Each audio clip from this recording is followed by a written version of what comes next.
નમસ્કાર, આ છે ગુજરાત પોલીસ રેલવે તરફથી તાજા સમાચાર. સુરત રેલવે પોલીસ સ્ટેશન દ્વારા એક મોટી સફળતા હાંસલ કરવામાં આવી છે. નમસ્કાર, આ છે ગુજરાત પોલીસ રેલવે તરફથી તાજા સમાચાર. સુરત રેલવે પોલીસ સ્ટેશન દ્વારા એક મોટી સફળતા હાંસલ કરવામાં આવી છે. સેલવાસ પોલીસ સ્ટેશન ખાતે નોંધાયેલા ઘરફોડ ચોરીના ગુનામાં નાસ્તા ફરતા બે આરોપીને સોના ચાંદીના દાગીના, ઘરેણાં અને રોકડ રકમ સહિત કુલ 2,14,458ની મત્તા સાથે ગણતરીના કલાકોમાં પકડી પાડવામાં આવ્યા છે. વિગતવાર અહેવાલ જોઈએ તો રેલવે ટ્રેનોમાં ચોરીના ગુનાઓ ન બને અને બનેલા ગુનાઓનો ઝડપી નિકાલ થાય તે માટે વેત પોલીસ અધિક્ષક મહાનિર્દેશક શ્રી પરીક્ષિતા રાઠોડ સાહેબ, ગોરા અમદાવાદ તથા પોલીસ અધિક્ષક અભય સોની સાહેબ, પશ્ચિમ રેલવે વડોદરા દ્વારા ખાસ સૂચનાઓ આપવામાં આવી હતી, જેને મિશન સેફ સ્ટેશનને સાર્થક કરવા પર ભાર મૂક્યો હતો.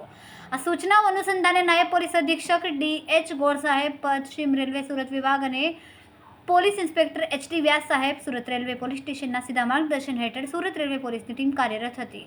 તાજેતરમાં 14/10/2025ના રોજ સાંજે 5 વાગ્યાની આસપાસ ઉધના આઉટપોસ્ટ રેલવે સ્ટેશન ખાતે પોલીસ માણસો પેટ્રોલિંગ કરી રહ્યા હતા. આ દરમિયાન ઉધના રેલવે સ્ટેશનના પ્લેટફોર્મ નંબર 1 પરથી બે શંકાસ્પદ ઇસમો મળી આવ્યા, જેમાં ઝડપાયેલા આરોપી આદિલ મહેબૂબભાઈ, મહેશ મહેન્દ્રભાઈ ઉધના રેલવે આઉટપોસ્ટ ચોકીમાં તેમની તલાશી લેવામાં આવી હતી. તેમના ખિસ્સા અને બેગમાંથી ભારતીય ચલણી નોટો, સિક્કા મળીને કુલ 45,758 રોકડા તથા સોના ચાંદીના ઘરેણાં જેવી કિંમત 1,68,700 થી તે મળી આવ્યા. આમ કુલ 2,14,458ની મત્તા કબજે કરવામાં આવી.